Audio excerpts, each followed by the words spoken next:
आज की क्लास के अंदर हम कक्षा 10 के जो मॉडल पेपर है वो पहला लेके आए हैं, जिसके अंदर हम इंपॉर्टेंट क्वेश्चन पढ़ेंगे। ये क्वेश्चन जो परीक्षा के अंदर आने लायक क्वेश्चन है। यदि आपने हमारे चैनल को सब्सक्राइब नहीं किया तो जरूर करना, ताकि आने वाले प्रत्येक वीडियो की नोटिफिकेशन आपको मिल सके। पहला क्वेश्चन है, HCF आपको दे रखा है 9। ये कोई दो संख्या है, पहली संख्या तो 306 और दूसरी संख्या 657। जिस दोनों संख्या का HCF आपको दे रखा है 9, ये दिया है। आपको एलसीएम ज्ञात करना है, इन दोनों संख्याओं का एलसीएम आपको ज्ञात करना है। तो एलसीएम इंटू HCF बराबर होता है दोनों संख्या का गुणनफल, दोनों संख्याओं का गुणनफल ये होता है। इसके अंदर आपको दे रखा है कि HCF तो आपको दे रखा है 9 और दोनों संख्या आपको दे रखी है, एक तो दे रखी है 306 और दूसरी दे रखी है 657। इस सूत्र के अंदर रख के और हम ज्ञात कर सकते हैं एलसीएम। तो हमें दिया है, यहाँ पर लिखेंगे दिया है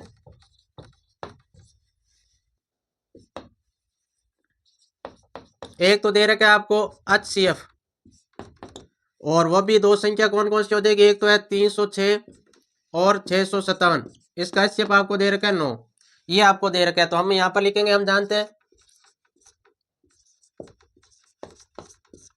जानते हैं कि जो एलसीएम इंटू HCF बराबर होता है दोनों संख्याओं का गुणनफल। ये संबंध होता है दो संख्याओं का गुणनफल और HCF इन दोनों का गुणनफल। ये आपके एलसीएम और HCF और दोनों संख्याओं का जो संबंध होता है, ये दोनों क्या होते हैं, बराबर होते हैं। एलसीएम और HCF इन दोनों का गुणा करेंगे, ये बराबर होगी दोनों संख्याओं का जो गुणा करेंगे उन संख्या के। तो हमें दे रखा है यहाँ पर दो संख्या दे रखी है, एक तो दे रखी है 306 और दूसरी दे रखी है 657। तो यहाँ पर लिखेंगे दोनों संख्याओं का गुणनफल, यानी कि 306 इंटू 657 इन दोनों का गुणनफल। और इधर इस साइड आ जाएगा आपको HCF दे रखा है 9, तो इसकी जगह लिखेंगे 9, फिर इंटू का इंटू एलसीएम आपको ज्ञात करना है, तो एलसीएम का एलसीएम लिखेंगे। फिर आगे इसको थोड़ा सा सरल करेंगे।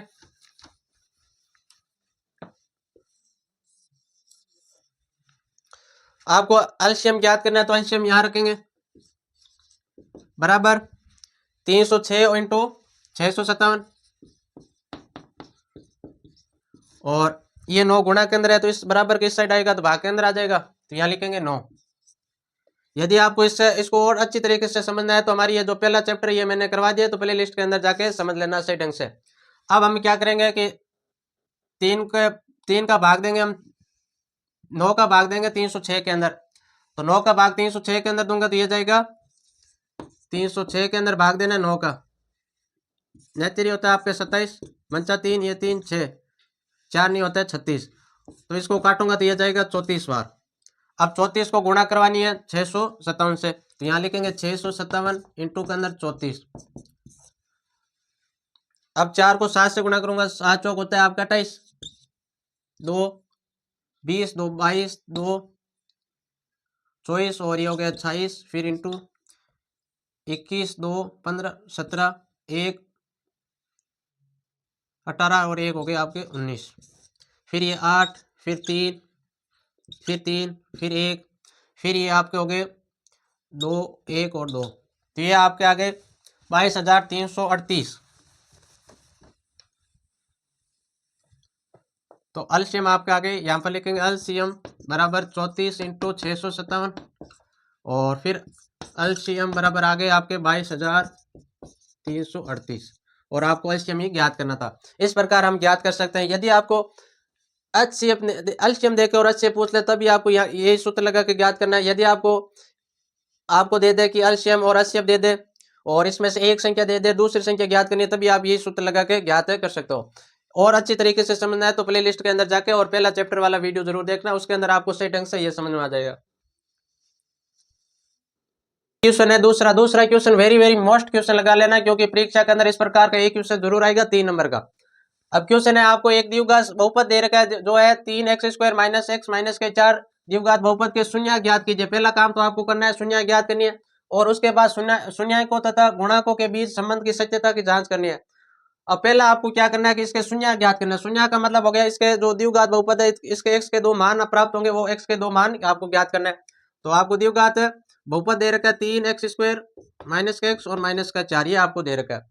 इसके पहले शून्य ज्ञात करेंगे, तो शून्य का हम गुणनखंड विधि से ज्ञात करेंगे। गुणनखंड विधि से ज्ञात करने के लिए जो x² का जो गुणांक है 3, इसको पहले गुणा करेंगे 4 से, तो 3 × 4 करने पर ये आ गए 12। अब 12 का हम करेंगे गुणनखंड, तो 12 के अंदर दो का भाग दिया गया 6 बार, फिर 2 का दिया 3 और 3 में 3 का दिया 1। अब हम इन तीनों से एक ऐसी संख्या बनानी है कि जोड़ने में घटाने पर तो आ जाना चाहिए -1 या -x, और गुणा करने पर आना चाहिए 12। तो 2 को 2 से गुणा किया 4, और यहाँ पर -1 या -x लेकर आना है, तो ये मैं लिख दूंगा -4 + 3 बराबर आ रहा है -1। तो इसकी जगह मैं लिखूंगा अब ये 3x² है, तो 3x² माइनस का यहाँ पर हो जाएगा 4x और प्लस का हो जाएगा 3x। माइनस के 4x में से प्लस के 3x जाएंगे तो बच जाएगा -1x, फिर -4। अब एक पद तो आपके ये बन गए, एक बन गए ये। इस पद में से कॉमन आ रहा है आपके x, तो इस पद में से x कॉमन लेने पर यहाँ पर बचा 3x - 4, और इस साइड प्लस का प्लस। इस पूरे पद में से कोई संख्या कॉमन नहीं आ रही है, तो मैं इस पूरे पद में से कॉमन ले लेता हूँ 1, तो एक कॉमन लेने पर यहाँ पर बचा 3x - 4। गुणनखंड विधि से हम यदि शून्य ज्ञात कर रहे हैं तो ध्यान ये रखना है कि ये जो दोनों पद ये समान आ रहे हैं, तब तो हमारा गुणनखंड है वो सही हो रहा है, अन्यथा गलत हो रहा है। अब एक पद बन गया ये, एक पद बन गया ये दोनों पद, ये पद है जो इस दोनों में कॉमन आ रहा है, तो मैं यहाँ लिख दूँ 3x - 4, और इस साइड में लिख दूँ ये x, फिर प्लस का प्लस और a का 1। अब मैं इससे दोनों को 0 के बराबर लिखूंगा, क्योंकि मेरे को x के मान ज्ञात करना है और x के जो मान प्राप्त हो रहे हैं वही शून्य होंगे, तो मैं इसके बराबर लिख दूँ 0। अब मैं एक बार इसको 0 के बराबर लिखूंगा, 3x - 4 बराबर 0, और एक बार इसको लिखूंगा x + 1 बराबर 0। अब मैं इससे x का मान ज्ञात करूंगा, तो x बराबर इस साइड हो जाएगा, ये 3 प्लस माइनस के उधर गए तो प्लस के 4 हो जाएंगे, और 3 ये गुणा के अंदर है तो नीचे आ जाएंगे भाग के अंदर, तो एक तो x का मान प्राप्त हो गया 4/3। दूसरा ज्ञात कर रहे हैं तो x बराबर हो जाएगा, ये प्लस का 1 उधर जाएगा तो माइनस का 1, तो एक x का मान मेरे को प्राप्त हो गया -1। अब मेरे को दो शून्य प्राप्त हो गए, एक तो 4/3 और दूसरा -1, तो यहाँ पर लिखेंगे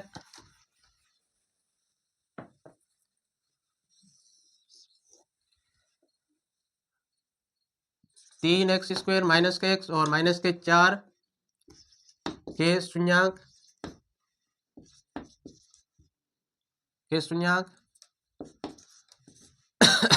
इसके शून्यक आपको प्राप्त हो गए। एक तो x बराबर 4/3 व -1 है, ये हमने शून्यक ज्ञात कर लिया। अब हम आगे इसका पूछा है कि शून्यकों का योग और शून्यकों का गुणनफल के बीच संबंध की सत्यता की जांच करनी है। तो शून्यकों का योग होता है शून्यक, यानी कि हमें दो शून्यक प्राप्त हुआ, एक तो मान लेते हैं अल्फा, दूसरे को मान लेते हैं बीटा। तो यहाँ पर लिखेंगे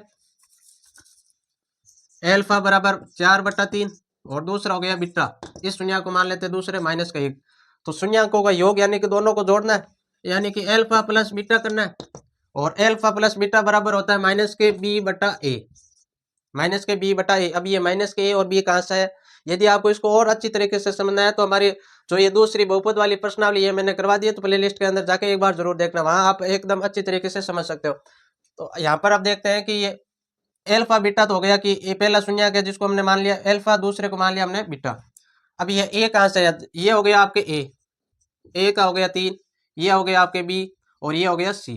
अब यहाँ पर पहले लिख देते हैं कि a बराबर तो है x² का गुणा कितना है 3, तो a बराबर हो जाएगा 3, फिर b बराबर हो जाएगा x का गुणा, तो x का गुणा यहाँ केवल x दे रखा है तो इसके गुणा के अंदर हमेशा 1 होता है, और यहाँ पर आगे माइनस है तो यहाँ माइनस लिख देंगे, तो b बराबर हो जाएगा -1, और c बराबर हो जाएगा आपके -4, क्योंकि माइनस लगा हुआ है तो ये हो गया -4। ये हमने a b c निकाल लिया और अल्फा बीटा और निकाल लिया। अब हम इसके जो पहला पूछा है शून्यकों का योग, शून्यकों का योग करना है आपको, तो शून्यकों का योग करूंगा तो मैं यहाँ पर अल्फा प्लस बीटा बराबर -b/a। अल्फा का मान है 4/3, फिर प्लस का प्लस, बीटा का मान है -1 बराबर इस साइड लिखूंगा, ये माइनस तो पहले से, और b की जगह है -1 और a की जगह है a बराबर है 3, यहाँ नीचे लिख दूंगा 3।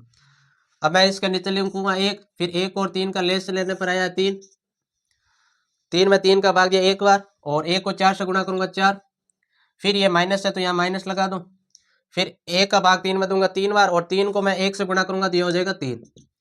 इधर इस साइड देखते हैं, माइनस को माइनस से गुणा कराए तो माइनस माइनस प्लस हो गए, और ऊपर 1 और नीचे 3। अब यहाँ पर 4 में से 3 जाएगा तो ये बच गए आपके 1 और नीचे 3, और इधर बराबर में है 1/3। ये हमने शून्यकों का योग करके पता कर लिया कि दोनों आ रहे हैं बराबर। अब दूसरा हमें क्या करना है, गुणा को जो गुणा करके हमें बताना है कि वो समसत्यता है या नहीं है। तो अब हम क्या करेंगे, इनकी गुणा करेंगे। तो एक बार इसकी स्क्रीनशॉट ले लो।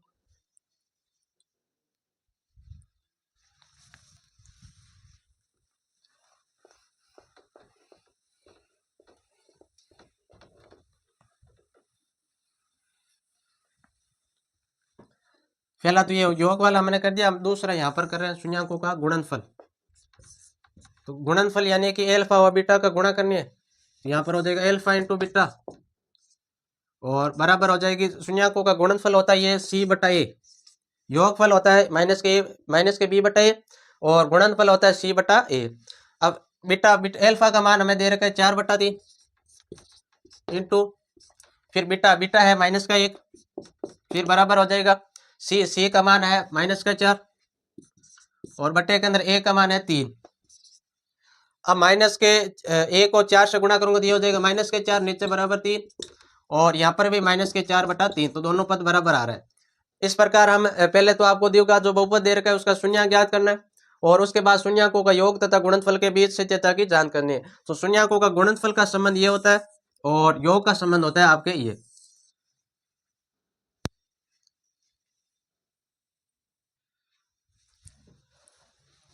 आगे तीसरा क्वेश्चन है। तीसरे क्वेश्चन के अंदर आपको दे रखा है कि दो संख्याओं का अंतर वो आपको दे रखा है 26।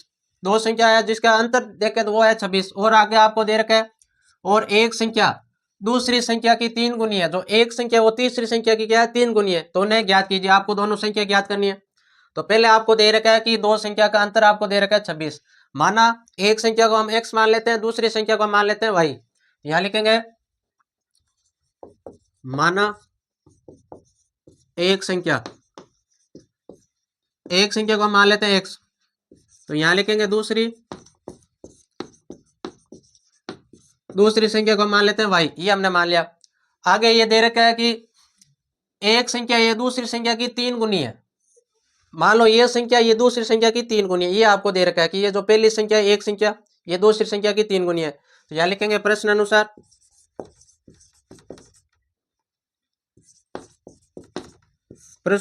अनुसार ये बोल रहा है कि एक संख्या ये दूसरी संख्या की 3 गुनी है। तो मैं दोनों संख्या को बराबर बनाना चाहूंगा, तो ये x बराबर मैं लिख दूंगा 3y, 3 गुनी कर दूंगा मैं दूसरी संख्या को। अब ये दोनों पद हो गए बराबर, इसको लिख देते हैं समीकरण 1। अब और आगे दे रखा है कि दोनों संख्याओं का अंतर आपको 26 दे रखा है। तो दो संख्याओं का अंतर 26 दे रखा है, यानी कि x - y ये हो गया अंतर, ये दे रखे आपको 26। ये हो गई समीकरण आपके 2। अब मैं समीकरण 1 से x का मान समीकरण 2 में रखूंगा। इस x की जगह मैं लिख दूंगा 3y, क्योंकि x का मान आ गया 3y। यहां लिखूंगा समीकरण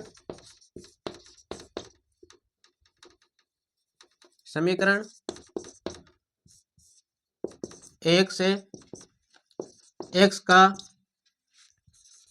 मान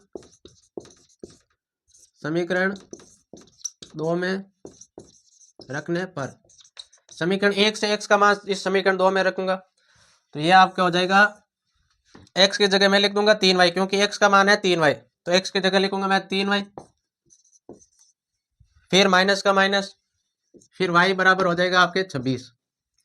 अब 3y में से माइनस का 1y जाएगा, तो ये हो गया आपके 2y बराबर 26। y का मान ज्ञात करना है, तो y बराबर हो जाएगा 26/2। ये 2 गुणा के अंदर है, नीचा गया भाग के अंदर, और y बराबर हो जाएगा 26 के अंदर 2 का भाग दूंगा तो ये हो जाएगा 13। तो y का मान आ गया 13। y यानी कि हमारी दूसरी संख्या y मानी थी, और y का मान आ गया 13, तो यानी कि दूसरी संख्या आ गई आपके 13। अब हम पहली संख्या ज्ञात करेंगे, तो यहाँ लिखेंगे y का मान समीकरण 1 में रखने पर, y का मान समीकरण 1 में रखने पर इसकी जो यह y है समीकरण 1, और इस y की जगह मैं लिख दूंगा 13। तो ये हो जाएगा आपके x बराबर 3 इंटू वाई की जगह लिखना है 13। तो x बराबर हो जाएगा 13 को 3 से गुणा करूंगा तो 13 होता है 39। तो y का मान x का मान आ गया आपके 39। तो x हमने माना था पहली संख्या या एक संख्या, तो एक संख्या हमारे पास आ गई 39, और y हमने माना था दूसरी संख्या आ गई आपके 13। तो यहाँ लिखेंगे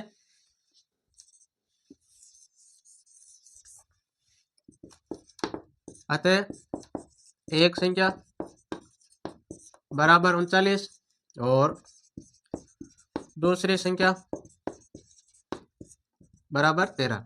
इस प्रकार आपके ये तीसरा क्वेश्चन कंप्लीट हो गया। तीसरा question very very most question लगा लेना, क्योंकि ये परीक्षा के अंदर 2-4 बार पूछा गया क्वेश्चन है। यदि आपने चैनल को सब्सक्राइब नहीं किया तो जरूर करना, ताकि आने वाले प्रत्येक वीडियो की नोटिफिकेशन आपको मिल सके। इस प्रकार मैं 10 मॉडल पेपर कराऊंगा। पेपर होने तक एक भी क्वेश्चन इन मॉडल पेपरों से बाहर नहीं आएगा।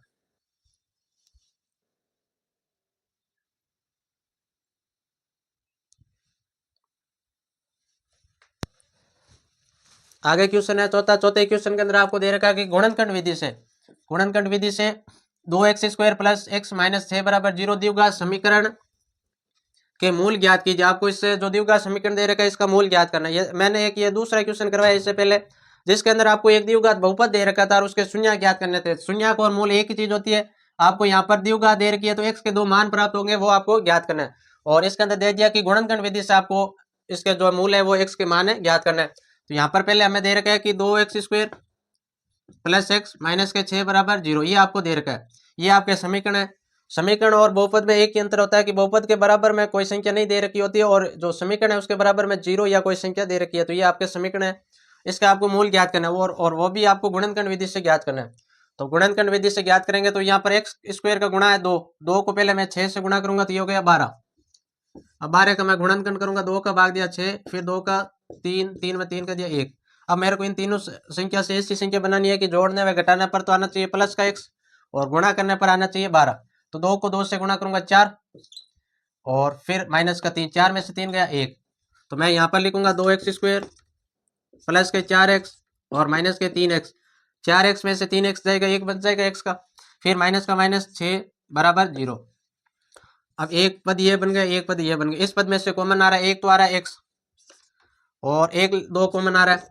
तो यहाँ पर 2x कॉमन आने पर यहाँ पर केवल x बचा, फिर प्लस का प्लस, यहाँ x बाहर चला गया और 2 4 के अंदर 2 का भाग दूंगा, दिया जाएगा 2 बार। फिर यहाँ पर आगे माइनस है तो माइनस का माइनस, इस पद में से कॉमन आ रहा है आपके 3, तो यहाँ x बचा, 3 तो बाहर चला गया, फिर माइनस माइनस ये हो गया यहाँ पर प्लस, और 6 में से 3 कॉमन लूंगा तो ये बच गया 2। कॉमन लेने का मतलब हो गया 6 के अंदर भाग देना है 3 का और बराबर में चल रहा है 0। फिर ये पद और ये पद दोनों में बराबर है तो ये कॉमन आ गया x प्लस 2। अब यहाँ पर केवल बचा है 2x, फिर माइनस का माइनस 3 बराबर 0। अब मेरे को x का मान ज्ञात करना है तो दोनों पदों को मैं 0 के बराबर लिखूंगा। तो एक बार तो हो जाएगा आपके x प्लस 3, x प्लस 2 बराबर 0 और दूसरी बार हो जाएगा आपके 2x माइनस के 3 बराबर 0।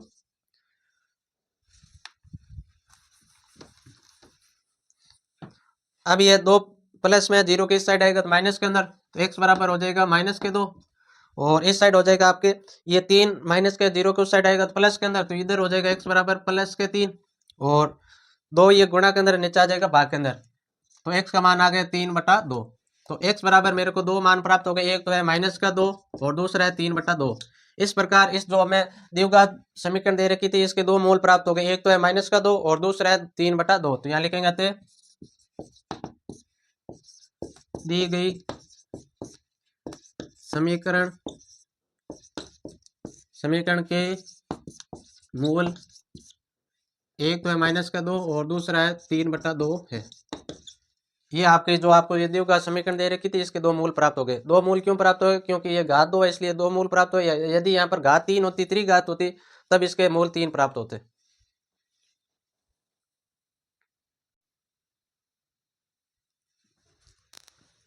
आगे क्वेश्चन है पांचवा क्वेश्चन के अंदर आपको दे रखी है एपी एक समांतर श्रेणी दे रखी है 3, 8, 13 और 18 का कौन सा पद, आपको कौन सा पद यानी कि अन का मान पूछा है कि कौन सा पद 78 होगा, ये आपको बताना है। यदि आपको इसको सही ढंग से समझना है तो आप ये जो मैंने 5वीं प्रश्नावली करवा दी है प्ले लिस्ट के अंदर जाके जरूर देखना। तो इसके अंदर हमें दे रखा है प्रथम पद दे रखा है 3, यहाँ लिखेंगे प्रथम पद और प्रथम पद को लिखते हैं ए से, ये हो गया आपके 3। फिर यहाँ लिखेंगे सार्वंतर जिसको लिखते हैं डी से, और सार्वंतर ज्ञात करने का सूत्र होता है कि a2 दूसरे पद में से पहला पद घटाना है, a2 माइनस के हो जाएगा a1।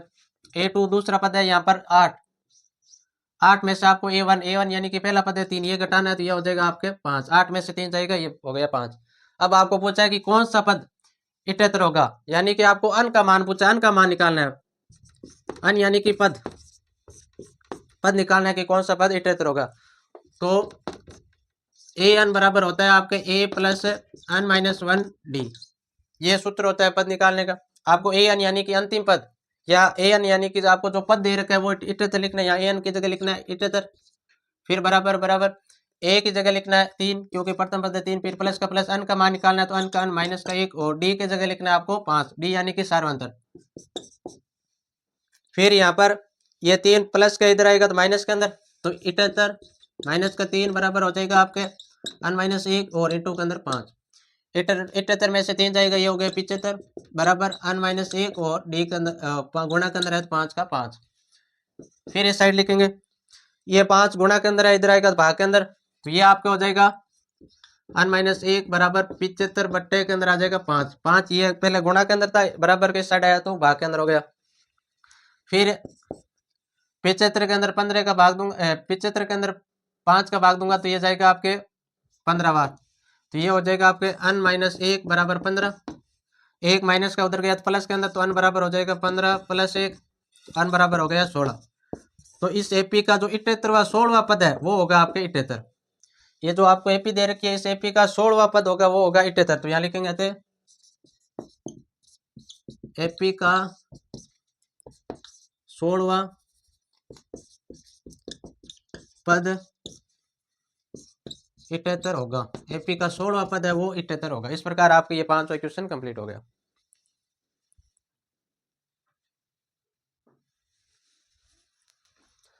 आगे क्वेश्चन छठा क्वेश्चन है। छठे क्वेश्चन में दे रखा है कि आकृति में, ये जो आपको आकृति दे रखी है इसके अंदर है डी समानांतर है बीसी के।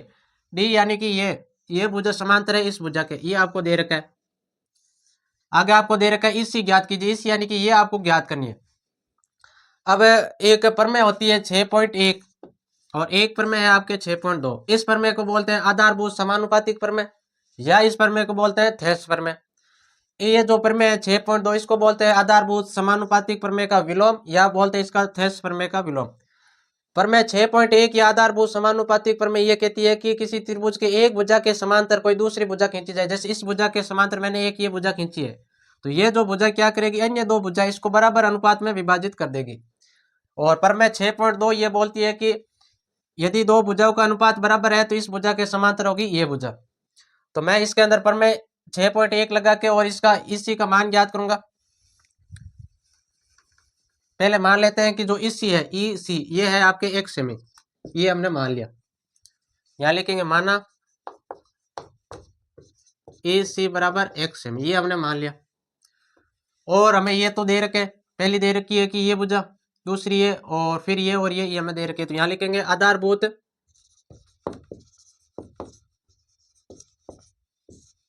आधारभूत समानुपातिक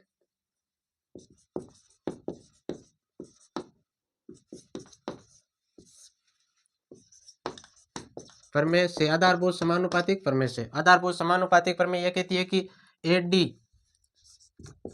एडी बटा के अंदर होगी डीबी, ये बराबर होगा इस भुजा का अनुपात होगा इस भुजा के अनुपात का, ये हो जाएगा ए ई और बट्टे के अंदर हो जाएगा ई सी, ई और सी।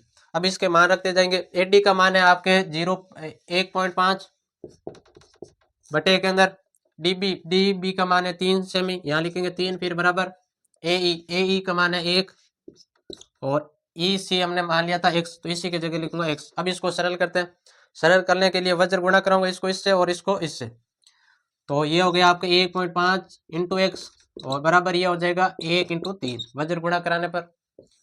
अब इसको सरल करते हैं। मेरे को तो x का मान ज्ञात करना है, तो x यहाँ रखेंगे और यहाँ पर ये 3 हो गया और ये आ जाएगा गुणा के अंदर, नीचे आ जाएगा भाग के अंदर, तो 1.5। अब ये पॉइंट हटाने के लिए मैं ऊपर लिख दूंगा 10, तो x बराबर हो जाएगा 3 इंटू 10 बटे के अंदर 15 हो जाएगा, क्योंकि पॉइंट हटाने के लिए ऊपर लिख देंगे 10। अब 3 को 10 से गुणा करेंगे तो ये हो गया आपके 30 और बटे के अंदर है 15। अब 30 के अंदर 15 का भाग दूंगा तो x बराबर आ जाएगा 2, x यानी कि ये भुजा, तो इसी बराबर आ गई 2 सेमी। और आपको केवल इसी ज्ञात करनी है। इस प्रकार आप ये दे रखी होगी तो आप थेल्स प्रमेय या आधारभूत समानुपातिक प्रमेय से आप एक अनुपात ज्ञात कर सकते हो।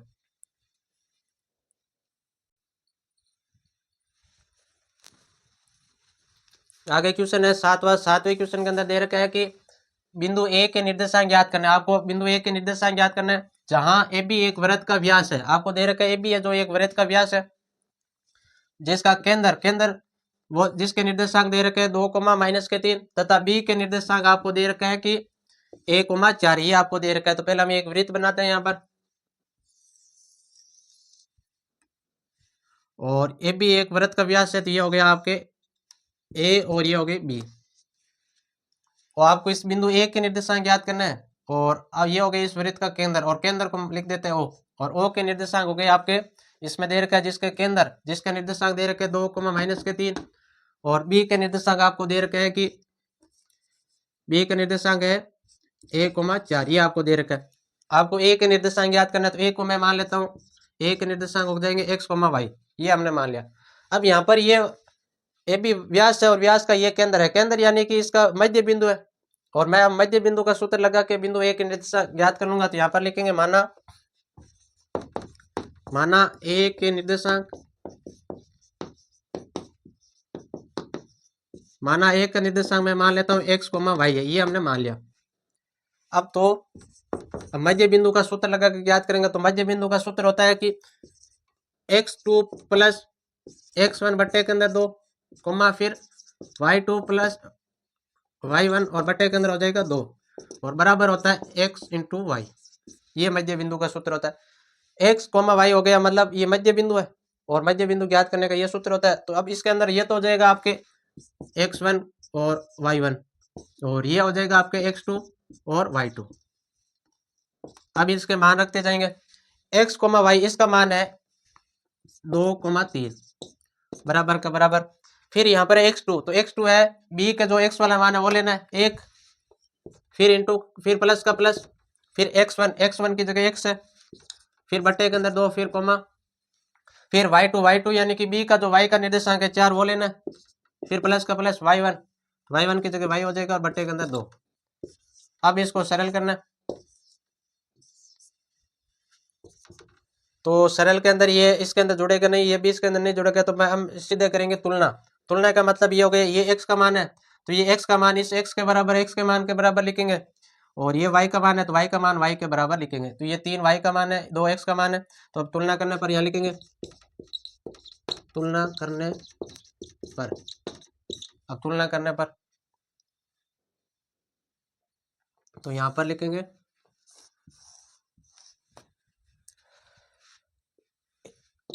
1 + x/2 बराबर लिख देंगे ये इस 2 के, फिर कोमा का कोमा, और फिर 4 + y/2 बराबर लिख देंगे इस y के जो मान है इसके बराबर -3। अब इसको सरल करते हैं। 2 यहाँ भाग के अंदर इधर आएगा तो गुणा के अंदर, तो 2 को 2 से गुणा करूंगा 4, तो 1 + x बराबर हो जाएगा 4, और इस साइड ये 2 गुणा के अंदर भाग के अंदर इधर आएगा तो गुणा के अंदर, तो 4 + y बराबर हो जाएगा 2 को -3 से गुणा करूंगा तो -6। तो ये अब ये 1 प्लस का उधर गया तो माइनस के अंदर x बराबर हो जाएगा 4 में से 1 गया 3, तो x का मान आ गया 3, और यहाँ पर y का मान ज्ञात करेंगे तो y बराबर ये 6 माइनस के, और ये 4 प्लस का उधर गया तो माइनस के अंदर, तो -6 और -4 हो जाएंगे -10, तो y का मान आ गया 10 और x का मान आ गया 3। तो बिंदु जो a है जिसके निर्देशांक हमने माने थे x, y, तो x का तो मान आ गया 3 और y का मान आ गया -10। ये बिंदु a के निर्देशांक प्राप्त हो गए। तो यहाँ लिखेंगे अतः a के निर्देशांक, अतः a के निर्देशांक 3, -10 है। इस प्रकार आप बिंदु a के निर्देशांक ज्ञात कर सकते हो। ये आपको अतः लिखना है, ये इसके नीचे लिखना है।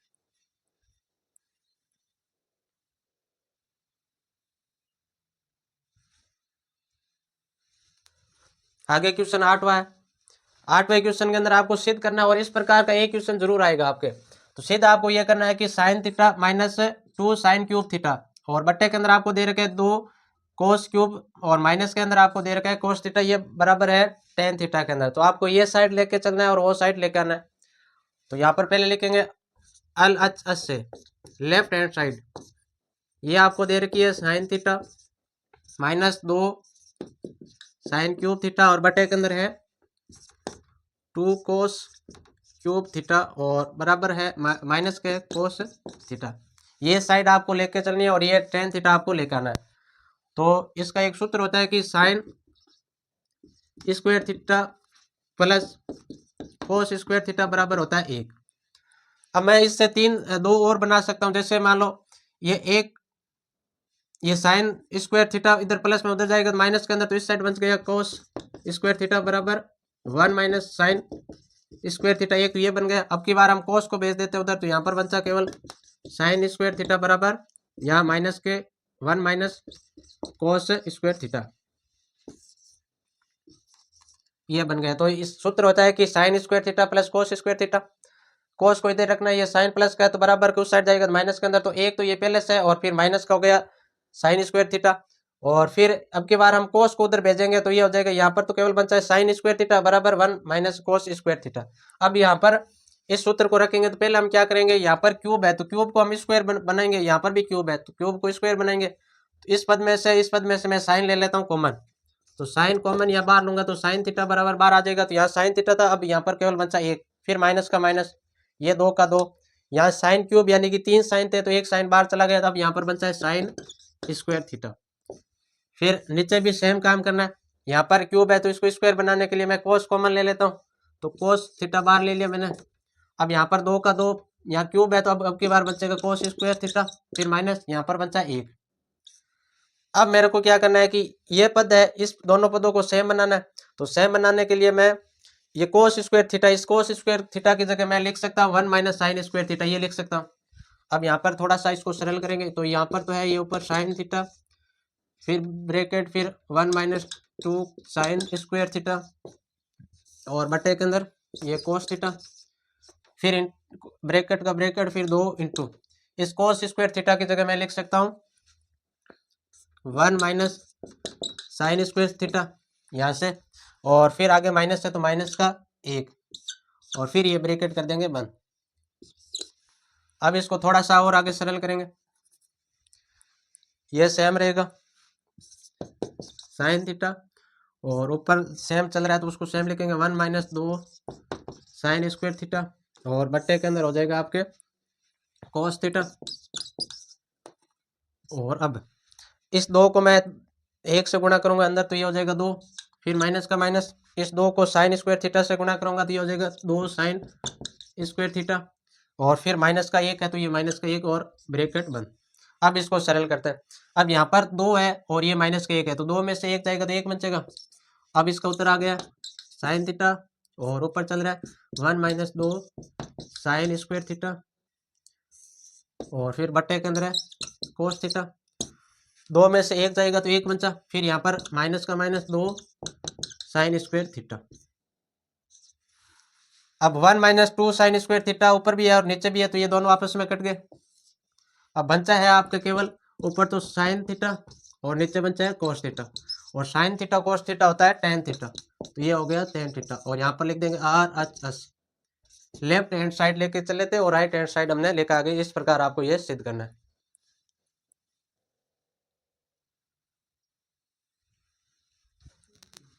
आगे क्वेश्चन है नवे क्वेश्चन के अंदर दे रखा है कि भूमि के एक बिंदु से जो मीनार के पास बिंदु से 30 मीटर की दूरी पर है, 30 मीटर की दूरी पर है, और आगे आपको दे रखा है मीनार के शिखर का उन्नयन कोण आपको दे रखा है 30 डिग्री। तो मीनार की ऊंचाई ज्ञात कीजिए, आपको मीनार की ऊंचाई ज्ञात करनी है। तो यहाँ पर एक है आपके मीनार, और मीनार से एक बिंदु यहाँ पर, इस बिंदु से इस मीनार का जो पाद बिंदु यहाँ तक की आपको दूरी दे रखी है 30 डिग्री, 30 मीटर दूरी दे रखी है 30 मीटर, तो ये हो जाएगा 30 मीटर। और उन्नयन कोण आपको दे रखा है यहाँ से लेके यहाँ तक का, मीनार के शिखर का उन्नयन कोण आपको दे रखा है 30 डिग्री, यह उन्नयन कोण दे रखा है 30 डिग्री। तो आपको ये जो मीनार है इसकी ऊंचाई ज्ञात करनी है, तो यहाँ पर लिखेंगे ABC। तो मीनार की ऊंचाई मान लेते हैं x मीटर, h मीटर मान लेते हैं, मीनार की जो ऊंचाई है उसको मान लेते हैं h मीटर। और आपको दे रखा है यहाँ पर उन्नयन कोण हमने लिख दिया 30 डिग्री। उन्नयन कोण का मतलब हो गया नीचे से ऊपर देखना, अवनमन कोण होता है ऊपर से नीचे देखना। तो यहाँ पर लिखेंगे माना मीनार की ऊंचाई, मीनार की ऊंचाई बराबर जो ऊंचाई है वो है ए बी, ये बराबर हमने मान लिया h मीटर है।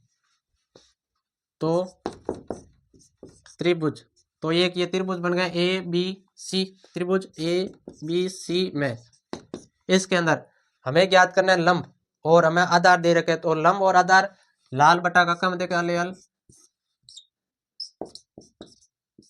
तो लंब और आधार आता है ये टेन के अंदर, ये तो होता है साइन का और ये बीच वाला होता है कोस का, और ये जो अंतिम है जिसके अंदर है अल इंटू ए है, ये लंब और आधार हो गए, ये आता है टेन का।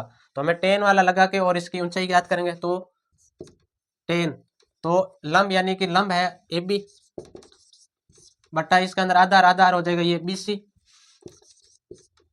लंब बटा आधार होता है टेन थीटा का। ए बी का मान हमने मान लिया h, ए बी है जो h है, और बी सी है ये 30 बराबर टेन का टेन, और थीटा की जगह हमें दे रखा है 30 डिग्री, तो थीटा की जगह लिखूंगा मैं 30 डिग्री। अब इसको सरल करते हैं।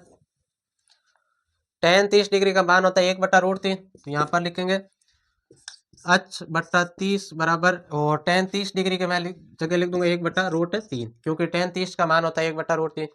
अब इसको वज्र गुणा कराते हैं, इसको इधर गुणा करेंगे, इसको इधर गुणा करेंगे, तो ये इसको इधर गुणा करेंगे तो ये हो जाएगा h√3 बराबर 30 को 1 से गुणा करूंगा 30, मेरे को h का मान ज्ञात करना है तो h बराबर हो जाएगा 30, और ये नीचे आ जाएगा √3। अब मेरे को रूट वाली संख्या नीचे नहीं रखनी है, तो मैं इस हर का करूंगा परिमीकरण।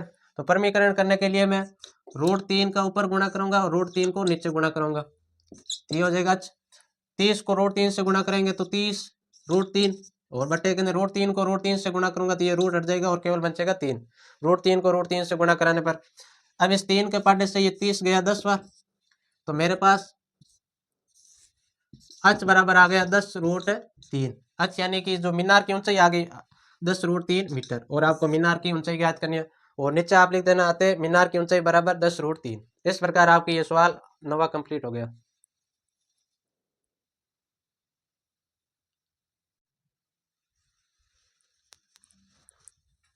आगे क्वेश्चन 10वां है। 10वें क्वेश्चन के अंदर दे रखा है कि एक बिंदु से एक वृत्त पर स्पर्श रेखा, आपको एक ये बिंदु है, इस बिंदु से इस वृत्त की स्पर्श रेखा आपको दे रखी है कि लंबाई तथा केंद्र से उस बिंदु तक की दूरी, ये केंद्र हो गया इस वृत्त का, और इस वृत्त के इस बिंदु तक की दूरी आपको दे रखी है। तो हम जानते हैं कि स्पर्श रेखा होती है वृत्त पर 90 डिग्री का कोण बनाती है, तो ये कोण हो गया आपके 90 डिग्री का। अब आपको ज्ञात क्या करना है, वृत्त की त्रिज्या ज्ञात करनी है, ये मान आपको ज्ञात करना है, वृत्त की आपको त्रिज्या ज्ञात करनी है। हम जानते हैं कि जो वृत्त पर हम स्पर्श रेखा खींचते हैं ये वृत्त पर 90 डिग्री का कोण बनाती है, तो ये एक समकोण त्रिभुज बन गया। तो समकोण त्रिभुज बन गया, तो ये तो हो गया इसका आधार, ये लंब, और ये हो गया कर्ण। तो मैं पाइथागोरस प्रमेय से ये जो लंब है इसका मान ज्ञात कर दूंगा, और लंब होता है जो ये इसकी हो जाएगी त्रिज्या, यहाँ पर लिखेंगे पाइथागोरस प्रमेय से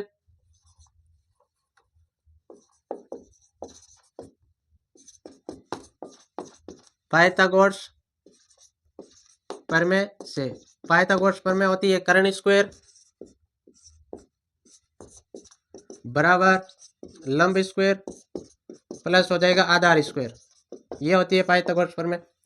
ये आपके हो गया कर्ण, कर्ण का स्क्वायर मतलब हो गया 25 का स्क्वायर बराबर ये हो गया लंब, तो लंब की जगह मैं लिखूंगा ओपी का स्क्वायर, क्योंकि लंब हो गया ओपी, फिर प्लस का प्लस आधार स्क्वायर यानी कि 24 का स्क्वायर, 25 का स्क्वायर होता है 625 बराबर ओपी का स्क्वायर, और फिर प्लस का प्लस 24 का स्क्वायर होता है 576। अब ये 576 प्लस में इस साइड आएगा तो माइनस के अंदर, तो ये हो जाएगा आपके 625 माइनस के 576 बराबर हो जाएगा ओपी का स्क्वायर। अब 625 में से 576 जाएंगे तो ये बन गए 49 बराबर ओपी का स्क्वायर। अब ये स्क्वायर है तो बराबर इस साइड आएगा तो ये हो जाएगा रूट के अंदर, तो ओपी बराबर हो जाएगा √49, और ओपी बराबर √49 का मान होता है 7, तो ओपी आपके आ गए 7 सेमी। ओपी मतलब ये, तो इस जो वृत्त है इसकी त्रिज्या आपके आ गई 7 सेमी, और आपको त्रिज्या ज्ञात करनी है, तो नीचे लिखेंगे आते वृत्त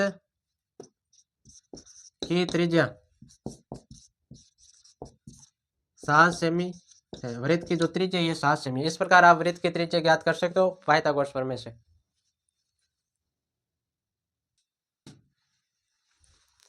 आगे क्वेश्चन है 11वें क्वेश्चन के अंदर दे रखा है कि एक वृत्त के चतुर्थांश का क्षेत्रफल ज्ञात कीजिए जिसकी परिधि आपको दे रखी है, वृत्त की परिधि दे रखी है 22 सेमी है और पाई का मान आपको लेना है 22/7, ये आपको लेना है। तो आपको यहाँ पर पूछा है वृत्त के चतुर्थांश, तो एक वृत्त के अंदर 4 चतुर्थांश बनते हैं। जैसे ये हो गया वृत्त, तो इसके अंदर 4 चतुर्थांश बनेंगे, एक तो ये इस प्रकार और एक ये, तो ये 4 चतुर्थांश बन गए। तो आपको इनमें से एक चतुर्थांश का क्षेत्रफल ज्ञात करना है। तो वृत्त का जो एक चतुर्थांश होता है ये वृत्त के केंद्र पर 90 डिग्री का कोण बनाता है। ये कोण हो गया आपके 90 डिग्री का, ये भी 90, ये भी 90 और ये भी 90, और चारों कोणों का योग करेंगे तो ये हो जाएगा आपके 360 डिग्री। तो आपको दे क्या रखा है वृत्त की परिधि, तो इस पूरे वृत्त की ये पूरी परिधि आपको दे रखी है 22 सेमी। तो यहाँ पर लिखेंगे दिया है आपको परिधि दे रखी है 22 सेमी, ये दे रखा है। तो वृत्त की परिधि ज्ञात करने का सूत्र होता है 2πr। तो मैं वृत्त की परिधि वाला सूत्र लगा के और r का मान ज्ञात करूंगा त्रिज्या, और उसके बाद इस चतुर्थांश का क्षेत्रफल ज्ञात करेंगे। तो यहाँ पर लिखेंगे तो 2πr ये परिधि का सूत्र होता है और परिधि आपको दे रखी है 22 सेमी। तो मैं यहाँ से r का मान ज्ञात करूंगा, तो ये 2 गुणा के अंदर नीचे आ जाएगा भाग के अंदर, तो r बराबर हो जाएगा 22/2π। 2 के पाटे से 22 गया 11 बार, तो r बराबर आ गया 11/π। r का मान आ गया 11/π। r होती है त्रिज्या, त्रिज्या आ गई आपके 11/π। अब यहाँ पर लिखेंगे, यहाँ लिखते हैं जो चतुर्थांश होता है ये वृत्त के केंद्र पर 90 डिग्री का कोण बनाता है। तो यहाँ लिखेंगे चतुर्थांश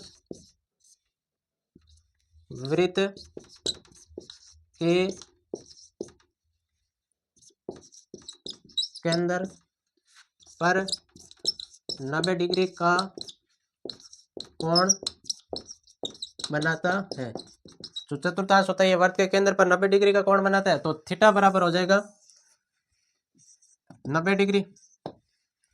तो ये एक आपके बन गया, इसका क्षेत्रफल हम ज्ञात कर रहे हैं, तो ये बन गया आपके त्रिज्याखंड, और त्रिज्याखंड का क्षेत्रफल ज्ञात करने का सूत्र होता है πr² θ/360। ये एक बन गया त्रिज्याखंड। अब इसके अंदर लिखते जाएंगे मान, तो पाई का पाई लिखेंगे, r की जगह त्रिज्या हमारा आई थी 11/π और r² है तो यहाँ पर स्क्वायर हो जाएगा, इंटू का इंटू, थीटा की जगह 90 डिग्री और बटा के अंदर है 360। तो इस 0 से ये 0 कट गया और 9 के पाटे से 36 गया 4 बार। तो अब ये बन गया पाई इंटू, और 11/π घात 2 है तो मैं इसको लिख दूं 2 बार, ये हो जाएगा 11/π इंटू 11/π, और यहाँ इस साइड गुणा के अंदर 1 बचा और बाकी कट गए और नीचे बचे केवल 4। अब इसको काटते हैं, इस पाई से ये पाई चला गया। अब ऊपर बचा है 11 को 11 से गुणा करेंगे तो ये हो जाएगा 11 को 11 से गुणा किया तो 121, और ये पाई है ये नीचे आ जाएगा तो ये हो जाएगा 4π। अब इसको आगे थोड़ा सा सरल करते हैं।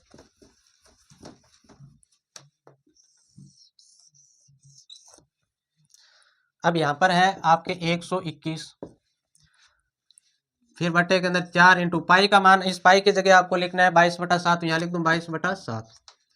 ये 22 नीचे रहेगा, 7 ऊपर चला जाएगा तो ये हो जाएगा आपके 121 इंटू 7, और नीचे हो जाएगा 4 इंटू 22। अब क्या करेंगे कि 11 का भाग 22 में दूंगा तो ये जाएगा 2 बार, और 11 का भाग 121 में दूंगा ये जाएगा 11 बार। अब 11 को 7 से गुणा किया तो 77, और 2 को 4 से गुणा करूंगा तो 8। तो इस जो त्रिज्याखंड पूछा था एक चतुर्थांश का, उसके त्रिज्याखंड का जो क्षेत्रफल आ गया आपके 77/8 सेमी दे रखा है, तो सेमी स्क्वायर। इस प्रकार हम वृत्त के एक चतुर्थांश का क्षेत्रफल ज्ञात कर लिया, जो आया 77/8 सेमी स्क्वायर।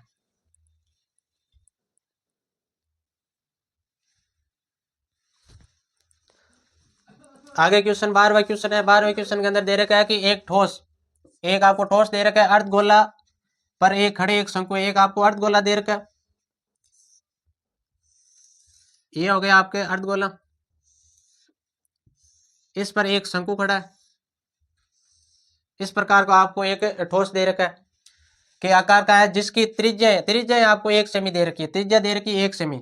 तो इस जो अर्धगोला इसकी त्रिज्या भी हो जाएगी 1 सेमी, और ये शंकु इस पर अर्धगोले पर लगे हुए तो अर्ध शंकु की भी त्रिज्या हो जाएगी आपके 1 सेमी। आगे दे रखा है तथा शंकु की ऊंचाई उनकी त्रिज्या के बराबर है। तो शंकु की जो ऊंचाई है आपके ये ये इसकी त्रिज्या के बराबर है, तो शंकु की जो ऊंचाई है ये भी हो जाएगी आपके 1 सेमी, यहां से लेके और यहां तक ये हो जाएगी आपके 1 सेमी। फिर आपको आगे दे रखा है इस ठोस का आयतन पाई के पदों में ज्ञात करना है, तो इस ठोस का आपको आयतन ज्ञात करना है, वो भी पाई के पदों के अंदर। तो यहां पर पहले लिखेंगे शंकु की त्रिज्या, शंकु की त्रिज्या बराबर जिसको लिखते हैं आर से, ये दे रखी है आपको 1 सेमी, और शंकु की ऊंचाई भी हो जाएगी 1 सेमी,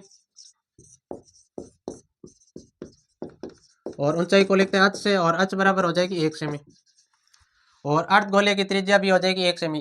तो नीचे लिखेंगे अर्ध गोले की त्रिज्या, अर्ध गोले की त्रिज्या भी हो जाएगी आपके 1 सेमी, ये हो गई।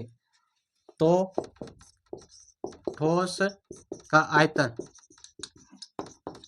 आपको ठोस का आयतन ज्ञात करना है, और ये आयतन हो जाएगा नीचे एक अर्धगोला लगा तो अर्धगोले का आयतन प्लस ऊपर शंकु लगा तो शंकु का आयतन, दोनों का आयतन जोड़ूंगा तो इस पूरे ठोस का आयतन निकल जाएगा। तो ठोस का आयतन बराबर हो जाएगा शंकु का आयतन और प्लस के अंदर हो जाएगा अर्धगोले का आयतन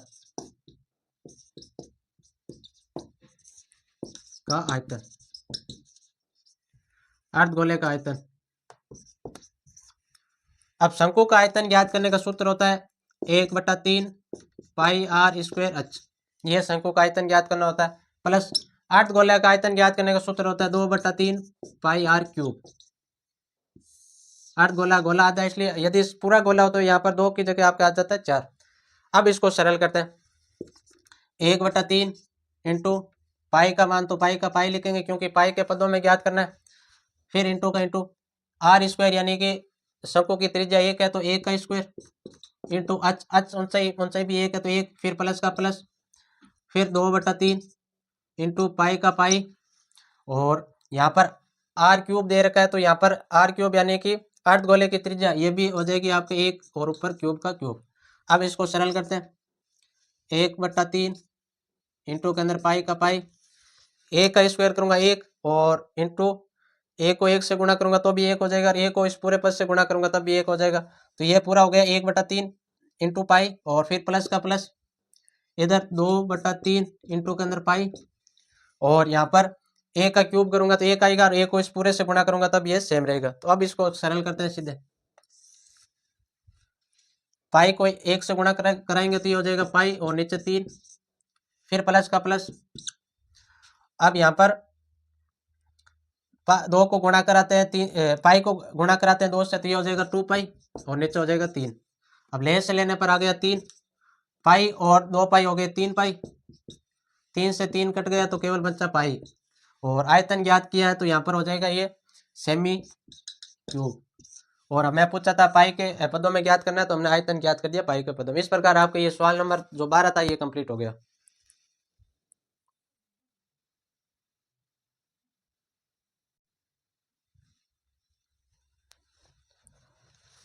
आगे क्वेश्चन 13वां है। 13वां क्वेश्चन प्रायिकता वाली प्रश्नावली से, और इसको वेरी वेरी मोस्ट क्वेश्चन लगा लेना क्योंकि ये 4-5 साल लगातार ये क्वेश्चन आ रहा है प्रायिकता में से। तो आपको दे रखा है यदि पीई ये आपको दे रखा है 0.05, पीई का मतलब प्रायिकता घटित होने का दे रखा है आपको 0.05, तो ई नहीं, प्रायिकता ये घटित नहीं होगी कि प्रायिकता क्या है आपको ये बताना। प्रायिकता घटित होने की तो मान दे रखा है आपको इतना, और प्रायिकता घटित नहीं होने का मान आपको ज्ञात करना है। तो आपको यहाँ पर दे रखा है कि पी ई ये आपको दे रखा है 0.05, ये दे रखा है, और आपको ज्ञात करना है पी नहीं ई। इसका मतलब हो गया कि प्रायिकता घटित नहीं होगी, इसका मान कितना होगा ये आपको ज्ञात करना है। तो यहाँ लिख लेंगे हम जानते हैं कि पी ई, इसका मतलब हो गया कि प्रायिकता घटित होगी, प्लस पी नहीं ई, इसका मतलब हो गया कि प्रायिकता घटित नहीं होगी। दोनों का योग करेंगे तो इसका मान आता है हमेशा 1। प्रायिकता हमेशा 0 से लेके और 1 तक होती है, प्रायिकता का मान 0 से लेके 1 तक होता है। तो इसका मान तो आपको दे रखा है कि 0.05 प्लस इसका मान आपको ज्ञात करना है, तो यहाँ पर ये लिखेंगे पी नहीं ई, इसका मतलब हो गया प्रायिकता घटित नहीं होगी। इन दोनों का योग करेंगे वो आ रहा होगा हमेशा 1 के बराबर। तो ये प्लस में इधर जाएगा माइनस के अंदर, तो यहाँ पर बच गया पी नहीं ई बराबर 1 माइनस 0.05। इसको सरल करेंगे तो 1 में से 0.05 घटाएंगे तो ये हो जाएगा 0.95। तो इसका मान आपका आ गया, ई नहीं का मान आ गया 0.05। इस प्रकार आपकी ये 13 क्वेश्चन